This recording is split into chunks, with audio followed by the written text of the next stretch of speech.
하나님 말씀이었습니다. 오늘 이 시간 하나님의 일하심이라는 제목을 가지고 우리 하나님 말씀 나누도록 하겠습니다. 오늘 본문 요나서 3장은 여러분들이 잘 알고 계시는 요나 이야기입니다. 하나님께서는 요나에게 아수르의 큰 성 니느웨에 가서 심판하실 하나님의 메시지를 전하고 또 그 백성을 회개토록 말씀하셨습니다. 그리고 니느웨는 결국 하나님의 말씀을 듣고 회개하고 하나님께로 돌아갑니다. 저는 여러분들과 함께 요나서 3장을 통해서 하나님의 일하심에 대해서 함께 생각해 보고 싶습니다. 먼저는 어쩌면 우리의 모습처럼 보이는 요나를 살펴볼 것이고요, 그리고 이어서 회개하고 하나님 앞으로 돌아오는 니느웨를 살펴볼 것입니다. 이들의 모습 속에서 하나님의 일하심, 큰 특징 두 가지를 우리는 발견할 수 있습니다.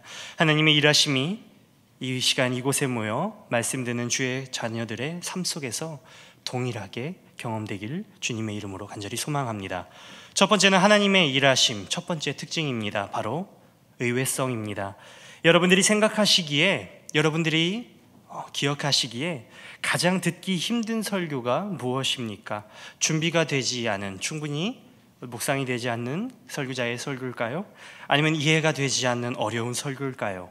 아니면 화내고 상스러운 말을 하는 그러한 설교일까요? 저는 제일 듣기 힘든 설교란 사랑이 느껴지지 않는 설교라고 생각합니다. 특별히 설교를 듣는 청중에 대한 설교자의 그 사랑 말입니다.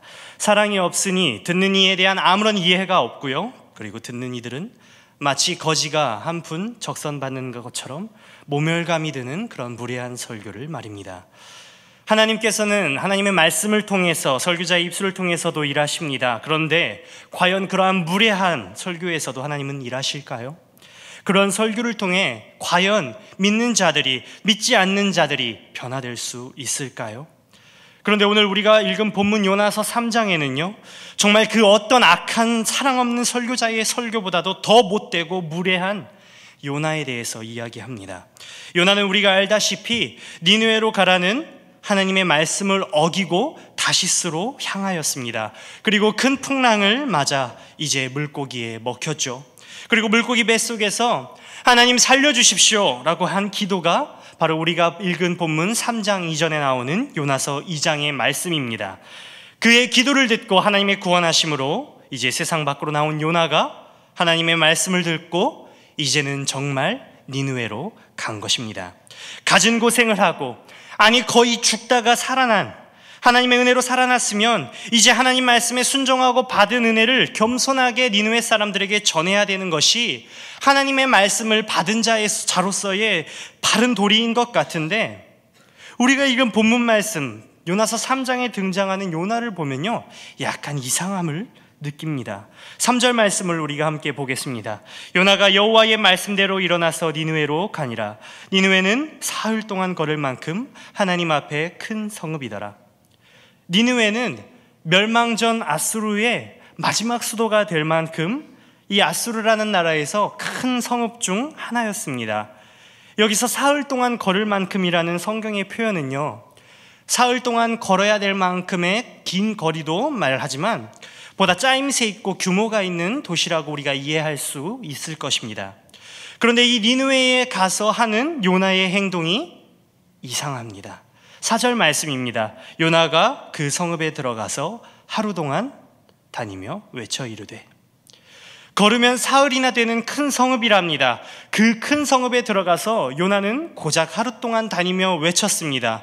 우리가 지난번에 다녀온 고성 선교만 해도 작은 면 단위, 아니 작은 한 마을에 가서 몇 안 되는 분들께 복음을 전하려고만 해도 3박 4일이라는 시간이 너무 짧게 여겨지는데도 말입니다. 게다가 요나는 니느웨 사람들에게 무엇이라고 말합니까? 40일이 지나면 니느웨가 무너질 것이다 라고 말합니다.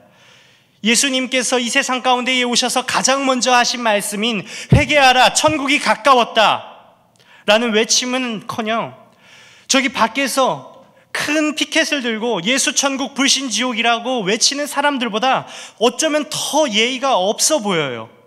다시 말해 요나는, 야 니느웨, 너네는 이제 망할 거야, 이 말을 하고 다닌 것입니다.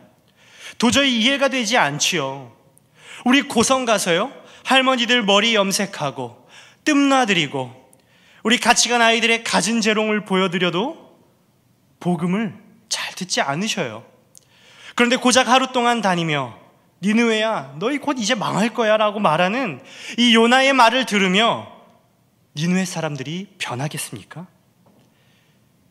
요나는 왜 그렇게 무례했을까요? 요나는 니느웨 사람들이 미웠기 때문입니다. 도저히 하나님을 이해할 수가 없었습니다. 니느웨 사람들은 하나님을 섬기지 않고 거짓되고 헛된 것을 섬기는 아주 패역한 자들이었기 때문입니다. 그들은 망해야 합니다. 하나님의 심판을 당해도 되는 악인들 중에 악인이라는 것입니다. 당시 아수르, 그 중에 니느웨라는 곳은 여러 신들과 미신을 따르는 대표적인 민족과 성읍이었습니다. 그러니 요나가 이해가 되지요. 그들은 십계명에도 기록된 것처럼 그들뿐만이 아니라 그들의 자손 3대, 4대까지도 벌을 받아 마땅한 사람들이었습니다. 그런데 하나님은요, 그런 그들에게도 회개의 기회를 주시니까 요나가 너무 싫은 거예요. 요나서 4장 말씀 한번 보겠습니다. 1에서 3장 눈으로 볼까요? 요나는 하나님께서 그 성을 멸망시키지 않으신 것에 대해서 매우 못마땅히 여겨 화를 냈습니다. 요나가 여호와께 불평하며 말합니다. 나는 하나님께서 나에게 말씀하실 때부터 알았습니다. 내가 다시스로 도망한 것도 그런 이유였습니다. 나는 주께서 자비롭고 은혜가 많으신 하나님이라는 것을 알기에, 주님의 사랑이 크고 노하기를 더디하시는 분임을 내가 알기에 그들을 심판하시기보다 용서해 주시리라는 것을 알고 있었습니다. 그러니 하나님, 이제 제발 나를 죽여주십시오. 내게는 사는 것보다 죽는 것이 더 낫습니다 라고 하나님께 말하는 이 요나의 모습을 보시길 바랍니다. 자신을 이제 죽여달라고, 나는 저 사람들이 회개하는 모습을 도저히 볼 수가 없다라고 말할 정도로 요나는 니느웨 사람들이 싫고 증오했습니다. 그런데 그의 입술에서 무슨 선한 것이 나와 니느웨 사람들을 회개의 자리로 이끌 수가 있었겠습니까? 그런데 니느웨는 변합니다. 요나가 가졌던 증오심, 무례한 말에도 그들은 변합니다. 니느웨의 회개는 40일이 아니라 요나의 말을 들은 바로 그날부터 시작됐습니다. 니느웨 사람들이 하나님을 믿고 금식하고 높고 낮은 자를 막론하고 굵은 베옷을 입고, 또 그들의 왕 역시 보좌에서 내려와 왕복을 벗고 제 위에 앉아 하나님 앞에 회개한 것입니다. 이제 요나는 일하지 않았고 하나님께서 일하시기 시작한 것입니다. 이것이 하나님의 일하심 첫 번째 특징, 의외성입니다. 저의 이야기를 여러분들에게 드리고 싶습니다. 지난 2차 고성선교 때의 이야기입니다. 제가 함께 신혼팀과 함께 당동교회를 가서 선교 사역을 진행하는데, 여러 당동 지역의 어르신들을 모시고 식사를 대접하고 또 함께 예배드리는 시간들을 저희들이 계획했습니다. 우리 신혼팀들 다들 그렇겠지만 특별히 아이들 키우는 입장에서 얼마나 어려우십니까? 여러 가지 상황들이 어려우심에도 불구하고 어른들을 섬기고 아이들을 섬기는 데에 십시일반 모여서 정말 많은 돈이 모여서 풍성하게 대접해 드릴 수가 있습니다. 하모탕이라고 바다장어탕인데 꽤 좋은 거더라고요. 그래서 많은 분들이 와서 우리가 준비한 식사도 하시고 하나님을 영접했으면 좋겠다라는 생각에 정말 마음으로 열심히 나가서 전도했습니다. 할머니들께 새끼손가락 걸면서 다 오신다고 한 분 한 분씩 약조를 받았어요. 그런데 정말 거짓말같이 저녁이 되니까 한 분도 안 오셨어요. 제가 그 일이 있은 후에 너무 큰 상처를 받았습니다. 그래서 이후 선교에서 아이들 사역에만 집중했던 것 같아요. 저도 참 속이 좁은 사람이죠. 그래서 이번 전에 3차뿐만 아니라 4차 고성선교도 마찬가지로 아이들 사역 준비만 열심히 했습니다. 아이들 줄 선물도 가득 사고 간식거리도 준비했습니다. 그런데 이번 고성에 가니까 아이들이 학기 중이라서 만날 수가 없었어요. 그래서 어쩔 수 없이 배신의 상처와 회의감을 가지고 어르신들 계시는 마을회관에 갈 수밖에 없었습니다. 그런데 정말 이상한 일이 일어났습니다. 본래야 볼 수조차 없었던 그 할머니들이, 30명이 넘는 할머니들이 열을 맞춰서 앉아 계시는 거예요. 그리고 계속 오세요. 여기가 염색하는 곳이냐면서 그분들에게 말씀을 증거하고 있는데, 또 한편에서는 마냥 철없고 교회에 있는 방방, 트램블린이라고 그러죠. 트램플린이라고 하는 그 방방 타는 것만 좋아하는 우리 아이들이 갑자기 무슨 성령을 뜨겁게 받았는지 베드로와 요한처럼 예수의 이름을 증거하는데, 마치 죽음도 두려워하지 않는 스데반처럼 담대하게 이 할머니들께 복음을 증거하는 겁니다. 아이들이 전하는 이 복음을 들고 할머니들이 뒤로 막 누우세요. 사실 팩하려고 누우신 것입니다. 아무튼 한 할머니가 이제 팩을 하려고 누우면은 아이들 넷다섯이 우르르 달려가서 다리를 하나씩 붙잡고 쉴 새 없이 하나님을 증거하고 복음을 전하는데, 그 모습을 보니까 그렇게 하면 할머니가 아니라 저기 중동의 IS도 개종시킬 것 같더라고요. 이 약속을 지키지 않는 것으로 인한 제가 들었던 그 배신감, 그리고 회의감으로 아무것도 하지 못했던 저에게 하나님은 꽝 하고 하나님의 일하심에 대해서 저에게 보여주시더라고요. 이것이 하나님의 일하심, 바로 의외성이라고 저는 생각합니다. 하나님은 요나의 강팍함을 통해서도 일하시는 분입니다. 또 핍박자이자 죄인 중에 괴수였던 바울을 사용하셔서 이 세상 사람들에게 복음을 증거하신 분입니다. 그러니 하나님이 일하시지 않는 말씀은 없습니다. 그리고 하나님이 일하시지 않는 사람도 없는 거예요. 그렇기 때문에 저는 어제 새벽에 제가 증거했던 하나님 말씀처럼 마찬가지로 우리 모두가 하나님이 일하시기에 충분하다고 말씀드립니다. 우리의 삶이 비록 다른 사람들 눈에 미천하고 비루할지라도 나의 모든 삶의 못난 조각들 하나하나까지도 하나님께서는 사용하셔서 하나님의 일을 이루시는 분이라는 것입니다. 이런 하나님의 일하심이 우리의 머리로는 도저히 이해가 되지 않습니다. 정말 의외라는 거예요. 그러나 사랑하는 여러분, 하나님은 일을 이루시는 분이에요. 사람이 마음으로 아무리 자신의 길을 계획할지라도 그의 걸음을 인도하시는 이는 오직 여호와시니라. 그 하나님의 일하심이 우리 사랑하는 세교회 성도님들 삶 속에 날마다 드러나기를 주님의 이름으로 간절히 소망합니다. 두 번째 하나님의 일하심 특징입니다. 바로 하나님의 돌이키심입니다. 10절 말씀은 우리 함께 한 목소리로 읽었으면 좋겠습니다. 읽겠습니다. 하나님이 그들이 행한 것 곧 그 악한 길에서 돌이켜 떠난 것을 보시고 하나님이 뜻을 돌이키사 그들에게 내리리라고 말씀하신 재앙을 내리지 아니하시니라. 아멘. 하나님은요, 하나님의 사랑을 받을 자들을 위해서 자신의 뜻까지도 돌이키시는 분임을 성경은 이야기합니다. 제가 서두에 요나서 2장은 물고기 뱃속에서 드렸던 요나의 기도라고 말씀드렸습니다. 2장 8절 9절을 한번 눈으로 보겠습니다. 요나의 기도입니다. 거짓되고 헛된 것을 숭상하는 모든 자는 자기에게 베푸신 은혜를 버렸사오나 나는 감사하는 목소리로 주께 제사를 드리며 나의 서원을 주께 갚겠나이다.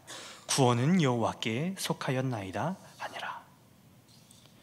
이 요나가요, 물고기 뱃속에서 드린 기도는 하나님의 말씀에 불순종해서 다시스로 가다가 정말 죽음의 문턱까지 왔다가 다시 살아난 사람이 할 수 있는 기도가 아니에요.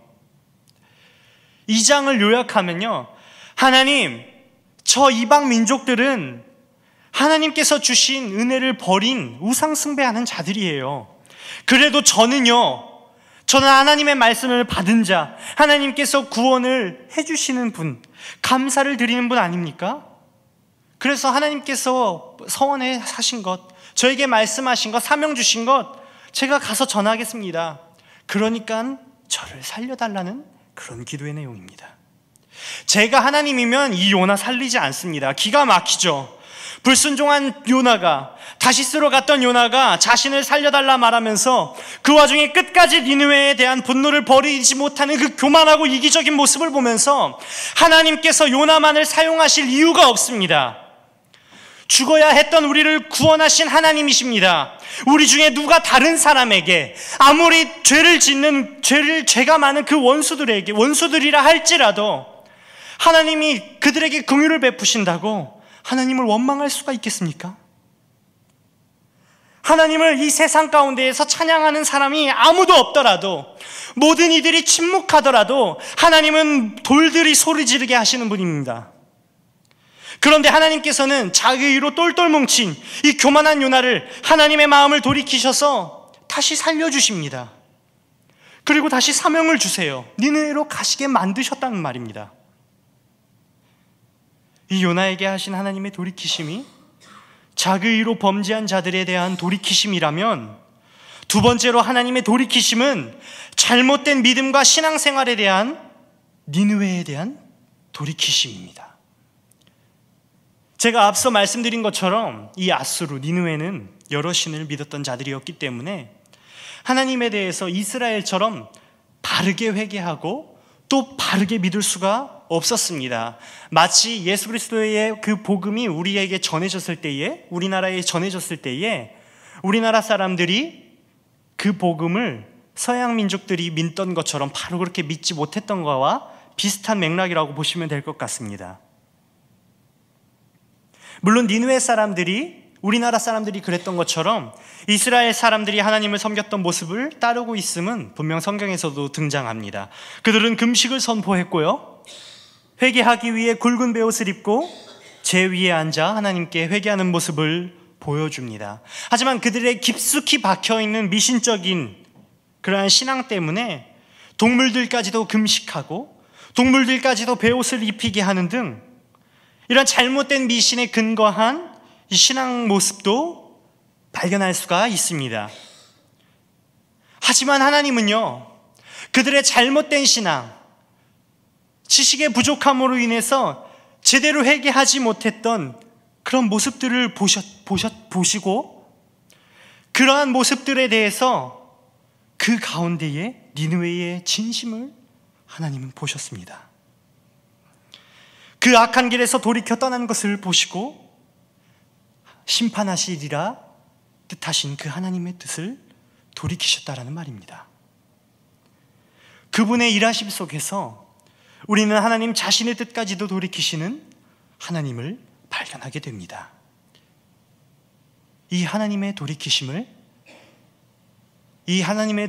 통해서 우리는 하나님의 오래 참으심을 발견합니다. 베드로후서 3장 9절의 말씀입니다. 주의 약속은 어떤 이들이 더디다고 생각하는 것 같이 더딘 것이 아니라 오직 주께서는 너희를 대하여 오래 참으사 아무도 멸망하지 아니하고 다 회개하기 이르기를 원하시느니라. 하나님께서는요, 멸하기로 준비된 진노의 그릇을 오래 참으심으로 관용하십니다. 그리고 그 하나님을 우리는 하나님의 일하심 속에서 발견해야 합니다. 돌이키심, 그것은 하나님의 형언할 수 없는 사랑의 증거이기 때문입니다. 그러나 사랑하는 여러분, 이 오래 참으심 속에서 우리는 하나님의 침묵을 결코 가벼이 여겨서는 안 됩니다. 이제는 우리가 하나님께로 돌아가야 합니다. 아수르는 결국 주전 612년 하박국 선지자의 예언과 같이 심판을 받게 됩니다. 하나님의 오래 참으심을 이용하며 사는 삶은 결국 산소호흡기에 의존하며 살아가는 시한부 인생과 다를 바가 없습니다. 사랑하는 여러분, 하나님의 말씀은 확실합니다. 그리고 하나님의 오래 참으심도 확실합니다. 그러나 그렇기 때문에 우리에게 임할 심판도 확실합니다. 그러니 지금 우리가 죄를 가지고 어떤 삶을 살아야 하는지도 확실하지 않습니까? 말씀의 결론을 맺겠습니다. 저는 최근에 정말 듣기 힘든 어떤 목사님의 설교를 들었습니다. 그 설교가 진행되는 예배당에 앉아 있기도 너무 힘들었습니다. 아무런 사랑과 예의도 느끼지 못한 너무나도 냉정한 말씀이었습니다. 무엇보다도 그 말씀에 저는 아무런 변명도 아무런 핑계도 댈 수 없었습니다. 그러나 그냥 귀를 닫고 돌아설 수 없었던 말씀이기도 했습니다. 니느웨 사람들처럼 그 말씀에 제가 돌아섰습니다. 그리고 그 말씀 속에서 살아 역사하시는 하나님의 일하심과 오래 참으심, 그리고 그렇게까지라도 저에게 말씀하시고자 하는 하나님의 사랑을 저는 경험했습니다. 사랑하는 여러분, 하나님의 일하심 속에서 의외성을 경험하며 살길 바랍니다. 하나님께서는 요나의 설교를 통해서 니느웨를 변화시켰고, 바울을 통해서 예수 그리스도의 복음을 증거케 하신 분입니다. 광야의 길을 내셨고 사막의 강을 내시는 분입니다. 우리가 가지고 있는 지금의 열악한 조건과 환경을 들어 하나님의 일을 우리 가운데에 행하실 것입니다. 또한 우리는 하나님의 일하심 속에서 자신의 뜻까지도 돌이키면서까지 당신의 자녀들을 사랑하시고 긍휼을 베푸시고 오래 참으시는 하나님을 깨닫게 됩니다. 그러니 이제는 우리가 돌아갑시다. 겨우살이 인생, 부끄러운 구원에 취해서 언제 죽을지 모르는 사람처럼 누워있는 것이 아니라 우리 한 사람 한 사람이 하나님의 교회가 되고 사명자가 됩시다. 하나님의 말씀만이 우리의 삶을 주도적으로 이끌어가는 삶을 살자는 저에게 하는, 그리고 여러분들에게 하는 간절한 부탁입니다. 그것이 하나님께서 우리의 삶 속에서 일하시는 목적입니다. 말씀 생각하면서 우리 다시 한번 온 마음 다해 찬송하시겠습니다.